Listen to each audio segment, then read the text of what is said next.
अस्सलामुअलैकुम।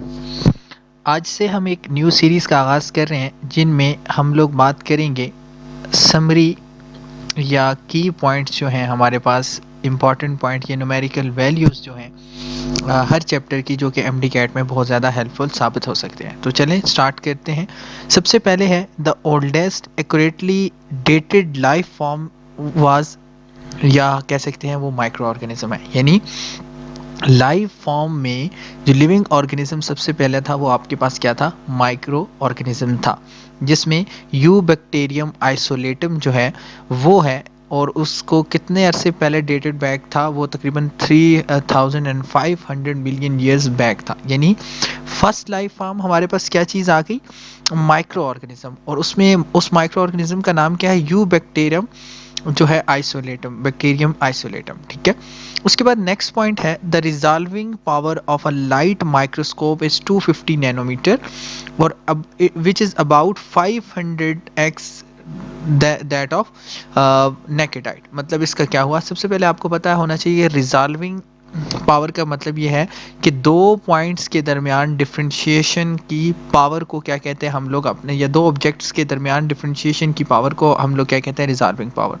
तो हमारे पास जो लाइट माइक्रोस्कोप होता है इसकी रिजॉल्विंग पावर जो होती है 250 नैनोमीटर होती है, जो कि नॉर्मली अगर हम लोग बात करें हमारी नॉर्मल आइज से 500 गुना ज़्यादा होती है। तो ये पॉइंट याद रखिएगा कि एक तो लाइट माइक्रोस्कोप की 250 नैनोमीटर रिजॉल्विंग पावर हो गई और नेकेड आई से कितनी ज़्यादा है? 500 टाइम मोर है। ठीक है।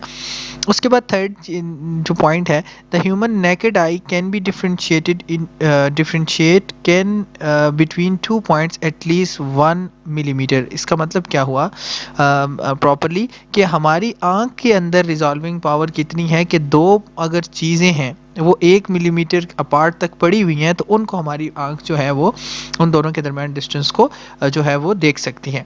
उसके बाद है the magnification power of a light microscope is as much as of 10,000 time.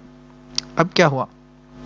हमारी आंख से 10,000 गुना ज़्यादा मैग्नीफाई कर सकती है। मैग्नीफाई का क्या मतलब हुआ कि एक ही अगर ओरिजिनल ऑब्जेक्ट इतना है तो इसकी इमेज को मैग्नीफाई मतलब बड़ा करके लाइट माइक्रोस्कोप दिखा सकता है 10,000 गुना ज़्यादा। यानी हमारी नॉर्मल आई को अगर इस तरीके का पॉइंट नज़र आ रहा है तो माइक्रोस्कोप जो है उसको 10,000 टाइम जो है वो ज़्यादा बड़ा करके शो कर सकता है। ठीक है। उसके बाद थर्ड चीज़ है transmission electron microscope can magnify an object up to 1 million times. मतलब क्या हुआ कि देखें पहले पॉइंट में मैंने ये कहा कि कितना किया उसने? 10,000 टाइम किया था लाइट माइक्रोस्कोप ने, जबकि इलेक्ट्रॉन माइक्रोस्कोप कितने टाइम कर रहा है? 1 मिलियन टाइम ज़्यादा कर रहा है। और उसमें अगर हम लोग एक ऑब्जेक्ट की 3D इमेज लेना चाहते हैं तो वो हमारे पास स्कैनिंग इलेक्ट्रॉन माइक्रोस्कोप होता है। यानी SEM जो है वो क्या करता है? हमारे पास 3D इमेज लेने में हेल्प करता है। ठीक है। उसके बाद नेक्स्ट चीज़ है the process in which different type of stains dyes और colours are applied to a cell और a part of a cell to differentiate और examine easily is called staining. अच्छा, इस पॉइंट का क्या मतलब हुआ कि अगर एक सेल है इसके अंदर हम कोई स्टेन डालते हैं, वो स्टेन इसलिए डालते हैं ताकि इसकी ऑर्गेनेली को प्रॉपरली स्टडी कर सकें, तो उस प्रोसेस को हम लोग क्या कहते हैं? स्टेनिंग कहते हैं। फिर उसके बाद है the first stain applied to a component is called principal stain. यानी एक सेल के अंदर जो सबसे पहला स्टेन इस्तेमाल किया जाता है वो कौन सा स्टेन कहलाता है? वो आपके पास प्रिंसिपल स्टेन जो है वो कहलाता है। ठीक है।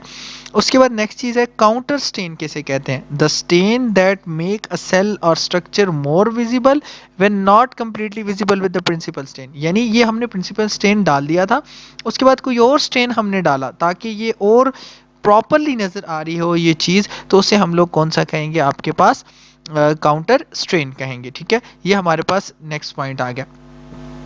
उसके बाद अगर हम लोग बात करते हैं एग्जाम्पल के तौर पे हम समझते हैं कि हमने क्रिस्टल वायलेट डाला था जिससे ग्राम पॉजिटिव बैक्टीरिया जो है ग्राम स्टेनिंग में स्टेन हुआ था, लेकिन उसके बाद हमने क्या डाला? सेफ्रानिन डाला, एक काउंटर स्टेन, जिसकी वजह से हमारे पास ग्राम नेगेटिव बैक्टीरिया की आइडेंटिफिकेशन हो गई थी। यहाँ तक पॉइंट समझ आ गई बात? यानी क्रिस्टल वायलेट यहाँ पे प्रिंसिपल स्टेन है, जबकि सेफ्रानिन यहाँ पे क्या है हमारे पास? जो नेक्स्ट स्टेन अगर हम लोग कंसिडर कर सकते हैं काउंटर स्टेन। ठीक है। उसके बाद नेक्स्ट हम लोग बात करते हैं वाइटल स्टेन। वाइटल स्टेन कौन से होते हैं? जो कि नॉन टॉक्सिक होते हैं, जब सेल और टिश्यू पे अप्लाई करते हैं तो उन्हें ये हार्म नहीं करते। यहाँ पे पॉइंट समझिएगा। और वाइटल में भी आगे दो टाइप्स हैं। ठीक है। एक सुप्रावाइटल और एक इंट्रावाइटल। सुप्रावाइटल स्टेन में अगर हम लोग बात करते हैं, वो स्टेन जब हम एक ऐसे सेल पे लगाते हैं जिसको हम बॉडी से रिमूव कर लेते हैं, इसे सुप्रावाइटल स्टेन कहते हैं। जबकि वाइटल स्टेन वो होते हैं, इंट्रावाइटल वो होते हैं कि जब वो सेल और टिश्यू स्टिल बॉडी के अंदर ही होते हैं, तब हम लोग ये क्या कर रहे होते हैं, इसको अप्लाई कर रहे होते हैं। ठीक है, और ये हमारे पास था। उसके बाद नेक्स्ट एक पॉइंट देख लेते हैं, the culture of a tissue.